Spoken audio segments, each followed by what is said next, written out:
So a long time ago, back in 2021, OpenAI released their paper called CLIP, Connecting Text and Images, which basically is an approach that connects text modality and image modality into a unified embedding space, which you can then try to query a specific text and get a similar image that has the same meaning to it, right?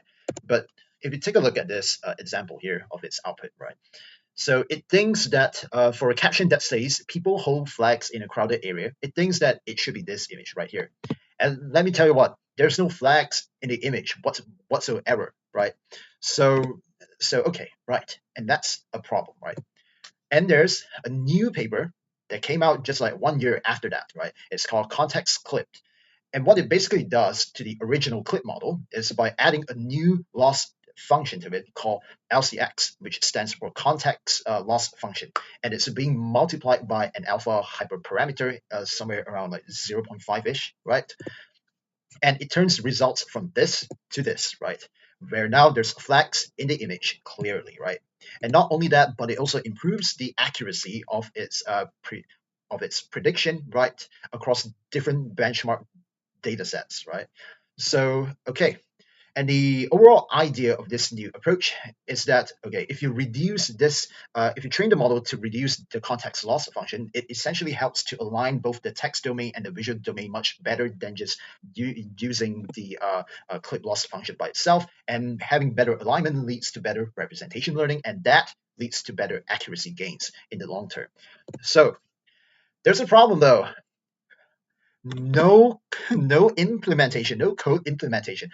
I tried to find it across Google and GitHub, but there's nothing there. So what we're gonna do in this case right here is that we're gonna go through every single darn equation here, and we're gonna try to get our own implementation here. So let me just show you how it's done by myself.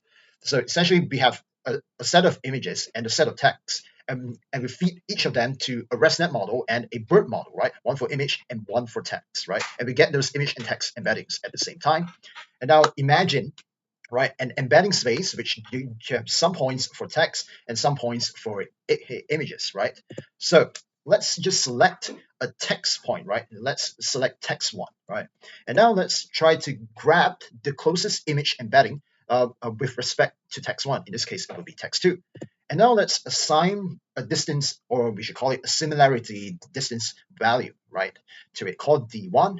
And we can do the same for all text points, right? In that case, in overall, we have D0, D2, and D1, right?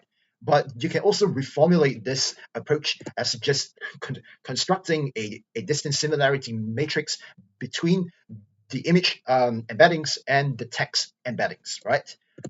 And after that, we take the average of the maximum similarity values, right? In order to get our context value in scalar, and then we apply a log function and multiply it with a -1 value. And that overall is the loss, is the context loss in a nutshell, right? So, and we did the impossible here. Basically, if it doesn't have a code implementation, we can make it by ourselves. And I would like to thank all my patrons, supporters for supporting my channel. And you can become a patron member as well. Link is in the description below. But anyway, that's all, folks. Bye.